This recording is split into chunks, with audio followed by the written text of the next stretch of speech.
sun shone brightly over the vast ocean as Moana guided her canoe through the gentle waves. The wind whispered through her hair, and the sea hummed its familiar tune.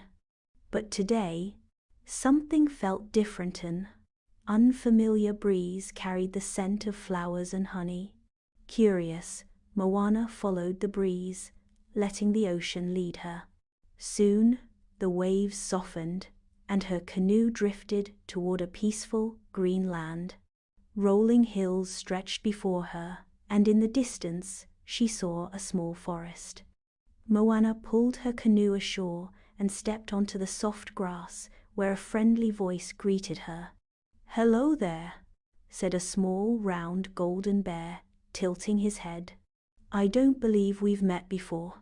I'm Winnie the Pooh, and this is my very thoughtful spot." Moana smiled. "I'm Moana of Motunui. I followed the wind here. It smells like honey." At the mention of honey, Pooh's face lit up, then quickly fell into a frown. "Oh dear, there was honey, but now there is none. The bees are gone." Just then, a small pink figure peeked out from behind a tree. "It's terrible, Moana. The bees left the hive, and now Pooh has no honey," said Piglet, trembling. Moana knelt beside them. "No bees at all?" she asked. Pooh shook his head. "Not a single buzz." Moana placed a hand on the grass, listening. Nature always spoke, if one knew how to listen. She closed her eyes, feeling the wind, the trees, the flowers. Then she smiled. "I think I can help," she said. She stood and began to sing, her voice carrying a soothing melody. The leaves rustled, the flowers swayed, and in the distance, a faint, buzzing sound grew louder. One by one, tiny golden bees returned, swirling around their hive. The air filled with the scent of sweet nectar. Pooh's eyes widened as the first drop of golden honey dripped from the hive. "Oh, Moana," he sighed, "that was a most wonderful song." Piglet clapped his tiny hands. "Oh, thank you, Moana. The bees are back."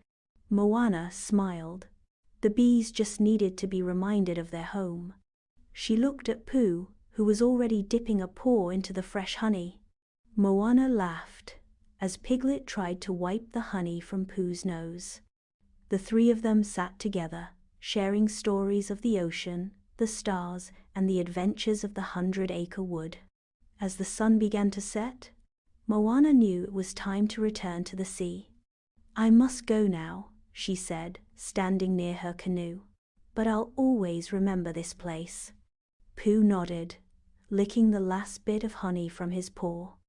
"And I shall always remember you, Moana, especially whenever I have a pot of honey." Piglet waved excitedly. "Come back any time," Moana smiled. "I will."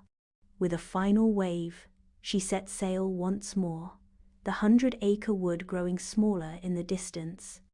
The wind carried her forward, but now it carried something new, a hint of honey, a memory of laughter, and the warmth of newfound friendship.